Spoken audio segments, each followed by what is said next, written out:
Muy buenas noches, fanáticos del terror. Espero que se encuentren cómodos para escuchar las siguientes historias que te helarán la sangre. También recuerda que puedes contarnos tu historia al correo Terror15 de 12 noche 23@gmail.com. claro que estaremos encantados de leerla y poderla publicar próximamente. Así que te reto a quedarte hasta el final y descubre hasta dónde puede llegar tu sugestión. Prende tu imaginación y Apaga la luz. viví cada día de mi infancia en una casa grande y antigua. Mis abuelos solían contar historias de la parte trasera construida en 1870, lugar donde se encontraba mi dormitorio. Siempre fui escéptico respecto a los fantasmas y lo sobrenatural, pero a la edad de 10 años mi escepticismo se desvaneció. Esa noche, mis padres salieron de viaje y en su ausencia me dejaron con la niñera, así que me fui temprano a dormir. La calma de la noche se rompió cuando el estruendo del televisor se encendió y me sacó de la cama. El volumen era fuerte. Pensé que la niñera estaba viendo la televisión. Aún así, se me hizo extraño, ya que ella no solía verla con el volumen tan alto. Salí de mi cuarto, bajé las escaleras y apagué el televisor, atribuyendo el incidente a un error técnico. Pero al volver a mi habitación, exactamente al acostarme, el televisor cobró vida una vez más. Esta vez el miedo se apoderó de mí y con cada paso hacia el televisor me imaginaba una escena de terror, al igual como pasa en las películas. Al llegar al televisor no había nadie, así que rápidamente apagué el televisor y corrí de nuevo a mi cuarto, refugiándome bajo las sábanas y temblando ante la idea de lo que podría estar desencadenando este extraño fenómeno. La noche avanzó y a las 3:15 am desperté bañado en una atmósfera de frío y calor entrelazados. Sentía una presencia, una mirada fija en mí. Al voltear a ver la hora, un escalofrío recorrió mi cuerpo, pero nada me preparó para la aparición que me esperaba. Frente a mí, una niña de cabellos pálidos y vestimenta descolorida se materializó. Su presencia era terrorífica, pero ella simplemente no hizo nada. A pesar de ello, el terror se apoderó de mí. Años más tarde, un baúl oculto fue descubierto durante renovaciones, revelando fotografías antiguas de la casa y sus antiguos habitantes. Entre ellas, una fotografía que les quiero compartir fue la que me heló la sangre. La niña de mi habitación había fallecido a la edad de 10 años, la misma que yo vi en aquel entonces. Desde aquel día, mi incredulidad se transformó en fe. Ahora creo que ella es mi ángel guardián, velando por mí desde el más allá.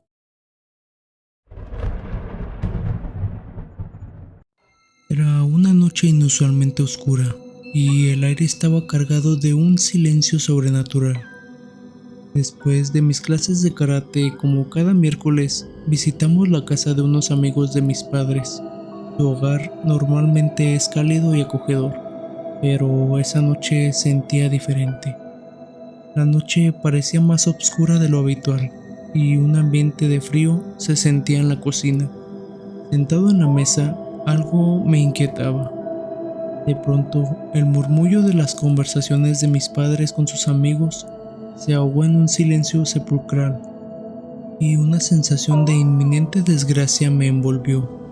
La sala de estar, apenas visible desde mi asiento, ocultaba algo en su penumbra. Movido por un impulso, me incliné para mirar y lo que vi me heló la sangre. Un niño fantasma, de azul clarito, flotaba en el centro de la sala. Sus ojos, dos abismos de tristeza infinita, me perforaron el alma. Su figura, borrosa y temblorosa, parecía un reflejo en el agua. Mi mundo se detuvo. Era una alucinación, un espejismo de mi mente cansada, pensé.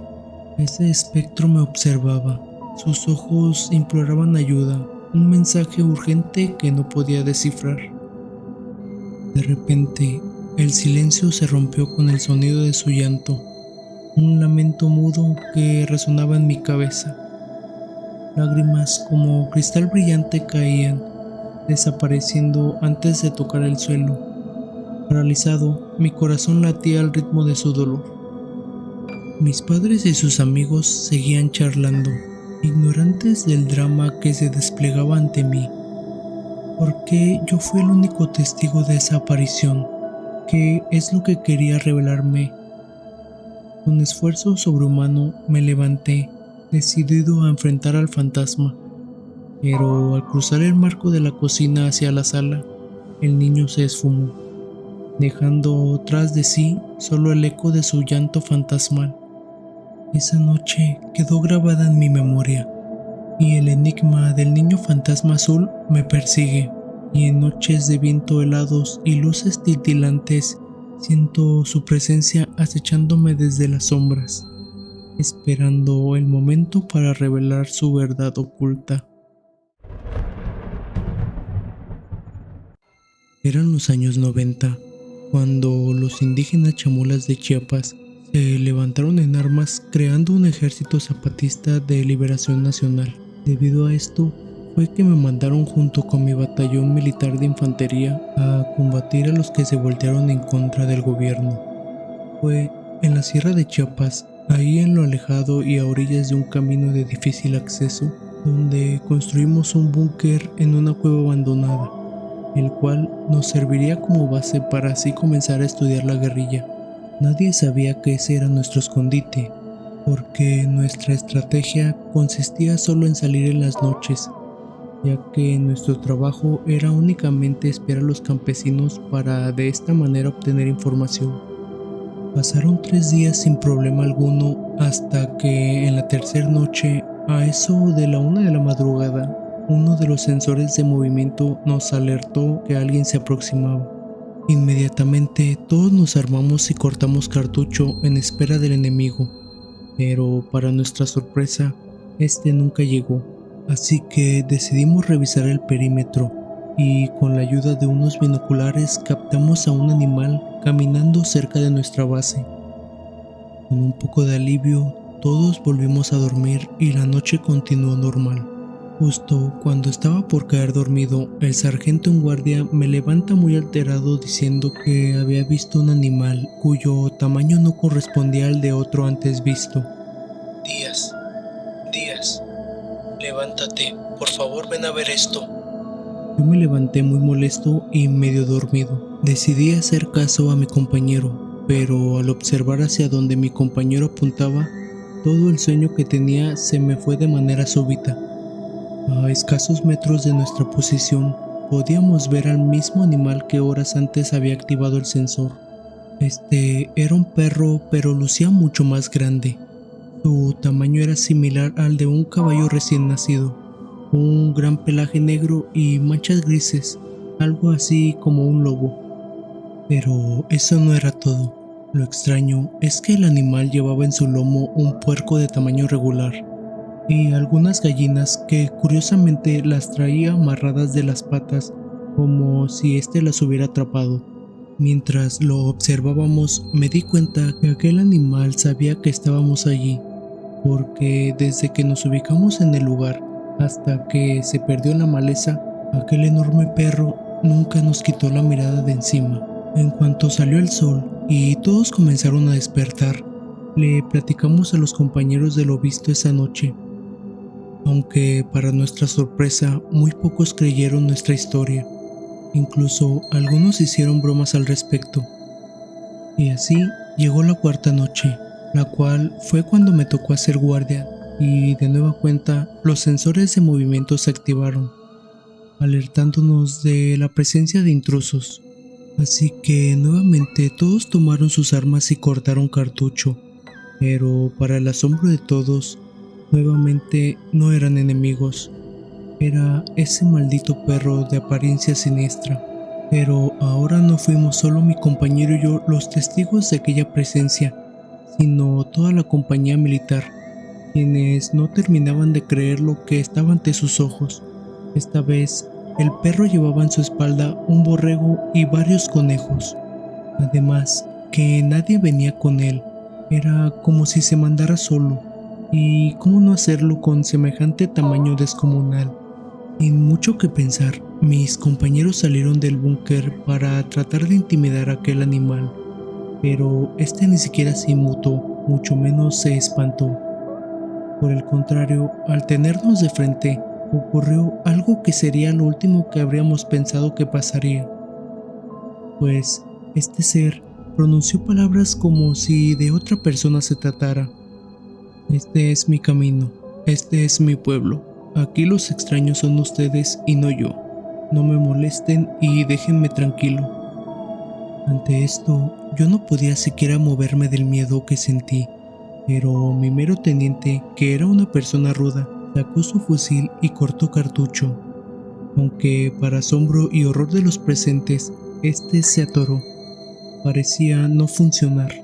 Así que, tembloroso y guiado por el miedo, tomó una roca y se la lanzó, para suerte pegándole a la altura del costillar izquierdo. El ataque pareció resultar efecto, pues este ser se dobló del dolor y se echó a correr, lanzando alaridos al aire. Está de más decir que todos nos quedamos atónitos ante tal suceso. Nadie sabía qué era lo que había ocurrido. Después de unos minutos, toda la compañía regresó a la cueva donde se ubicaba nuestra base. Nadie hizo comentario alguno sobre la situación, y mucho menos bromearon al respecto. Nadie decía nada, pero aún así, todos estábamos de acuerdo en que eso que vimos era un nahual, un gran y poderoso brujo de la selva chiapaneca, y al parecer el destino nos tenía preparado una prueba muy dura. Creíamos saber a lo que nos enfrentábamos, aunque sabíamos que no debíamos meternos con eso, pero no nos quedó más opción que hacerle frente. Para la quinta noche, la guardia era de 3 militares porque la verdad nos entró miedo. Fue esa noche donde ocurrió un evento que pocos militares se atreverían a contar. Tal como lo esperábamos, esa noche volvió a activarse el sensor. Y pues ya sabíamos qué era, así que decidimos no levantar a nuestros compañeros, aunque no tardó mucho para que todos quedáramos horrorizados, al empezar a escuchar mucho ruido, el cual parecía alertarnos de algo grande y pesado avanzando hacia nosotros. De pronto, comenzaron a verse varias luces de lámparas, fácilmente unas 40 a escaso unos 50 metros de nuestra posición. Así que sin más, alerté a todo pulmón sobre la presencia de enemigos y en fracción de segundos cortamos cartucho y comenzó la masacre. Y solo en un breve instante, las luces de nuestros enemigos parecían indicar que habían comenzado la retirada, quedando muchos de ellos tirados aún con las lámparas encendidas. Esto último nos pareció extraño. Así que al parar el fuego y hacer un reconocimiento de muertos y heridos, vaya sorpresa, aquellos cuerpos que yacían en el suelo pertenecían a vacas acribilladas, las cuales tenían amarradas en cada cuerno una lámpara de mano. Todos teníamos miedo y con justa razón esa noche nadie durmió hasta que amaneció. Alrededor de las 8 de la mañana, una avanzada de 10 campesinos armados con machetes llegó a nuestro búnker.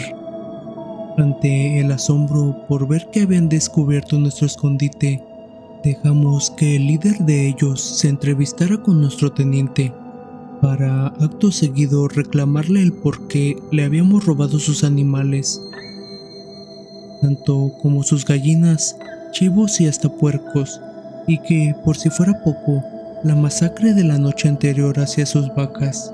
La situación parecía salirse de control, pero gracias a que un militar hablaba el dialecto de ellos, fue que pudimos tratar el problema.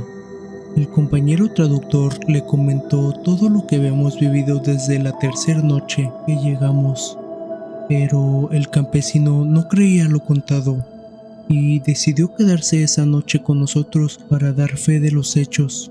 Dicho y hecho, ya caída la noche y aproximadamente a la misma hora, de nueva cuenta el animal se mostró ante todos nosotros, llevando nuevamente en su espalda animales de diferentes especies, pero ahora parecía que el animal estaba cojeando, como si éste estuviera lastimado. Fue ahí que el líder de los chamulas pudo tomar fe de que efectivamente los militares nunca habían hurtado nada y mucho menos eran responsables directos de mucha pérdida y robos de animales. La conclusión del líder del pueblo fue que efectivamente era un nahual y que ellos son poderosos, pues ejercen una fuerza desconocida hacia los animales, manipulándolos a su antojo, y que probablemente de esa forma pudo haber metido semejante cantidad de animales en la selva. Esto con el fin de espantarnos, haciéndonos creer que eran zapatistas. Probablemente sus ataques se debían a que nosotros estábamos ocupando su tierra, bosque y espacio. Al parecer, este ser nos tenía rencor, ya que no le permitíamos trabajar a su modo. La mañana siguiente, el viejo líder indígena ordenó ir a todas las casas del pueblo en busca de una persona con alguna herida como la que le propinó mi teniente. De esta manera podrían identificar al culpable de dichos problemas para ser castigado con la muerte. De esto ya no supimos más. Desde ese día pedimos el cambio de zona y el regreso de mi compañía a la base principal de Chiapas, argumentando negativa de presencia de los zapatistas.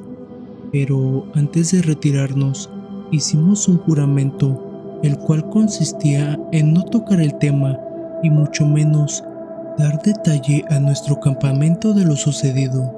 A pesar de que ya éramos personas preparadas para la guerrilla y asuntos de levantamiento contra el gobierno, no teníamos ni la más remota idea de cómo tratar y mucho menos pelear contra un nahual, pues nunca esperamos que las leyendas de estos seres resultaran ser verdaderas.